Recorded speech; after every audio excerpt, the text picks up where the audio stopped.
Welcome back, guys. Let's recap a little bit about what we discussed last time. We talked about David and how he was king and his guys were away at war. He saw a woman while he was outside. Her name was Bathsheba. And in a moment of foolishness and a moment of weakness, he called to her for her to come to him. And she did. She became pregnant. And when David found out about the baby, he sent for her husband to be killed in battle. So after a time of mourning, David called Bathsheba to his house. She became his wife and had his baby. And then we talked about how there's a fear factor involved in our lives that makes us not confront the secrets that we have, not confront those things that we know don't make the Lord happy, the things that we know are wrong, the sins that we have, the darkest secrets, the ugliest thoughts.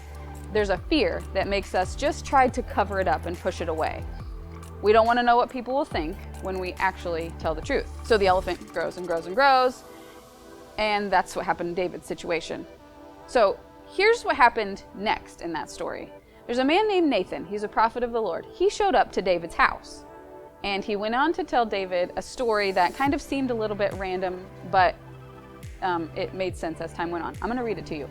It's in 2 Samuel chapter 12, verses 1 through 4. And it goes like this. So the Lord sent Nathan to the prophet to tell David this story. There were two men in a certain town. One was rich and one was poor. The rich man owned a great many sheep and cattle, and the poor man owned nothing but one little lamb he bought. He raised that little lamb, and it grew up with his children. It ate from the man's own plate and drank from his cup. He cuddled it in his arms like a baby daughter. One day, a guest arrived at the home of the rich man, but instead of killing an animal from his own flock or herd, he took the poor man's lamb and killed it and prepared it for his guest. So Nathan finished the story, and David was furious. He was so angry at that rich man in the story. He could have used any of his sheep, but instead he took the sheep from that poor man who had way less than him. And Nathan stopped him, and David went on and he said, I demand that rich man be put to death. And Nathan said, you are that man. This story is about you. It was like a light bulb went off for David, and he realized that he was wrong. He said, oh my, I've sinned against the Lord. And this is the first time that he mentioned his mistakes since they actually happened. Things didn't turn out perfectly for David, but after he was able to confront the wrong and to actually acknowledge it, he could move on. He continued to do amazing things in his life. But before he could do anything amazing, he had to come to terms with the reality of the situation and what had happened. That's how moving on starts.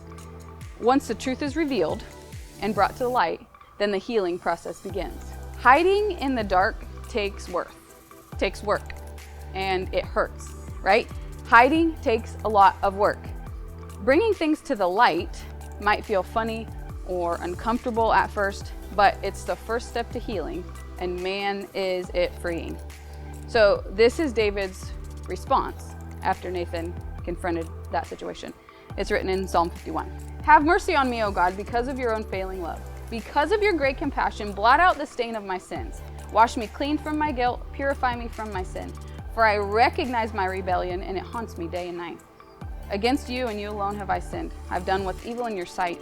You will be proved right in what you say, and your judgment against me is just. For I was born a sinner, yes, from the moment my mother conceived me. But you desire honesty from the womb, teaching me wisdom even there. Purify me from my sins, and I'll be clean. Wash me, and I'll be whiter than snow. Oh, please give me my joy back again. You've broken me, now let me rejoice.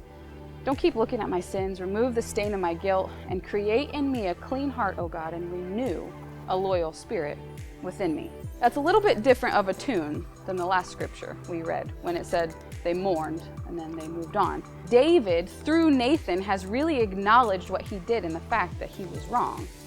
I've sinned against you, Lord.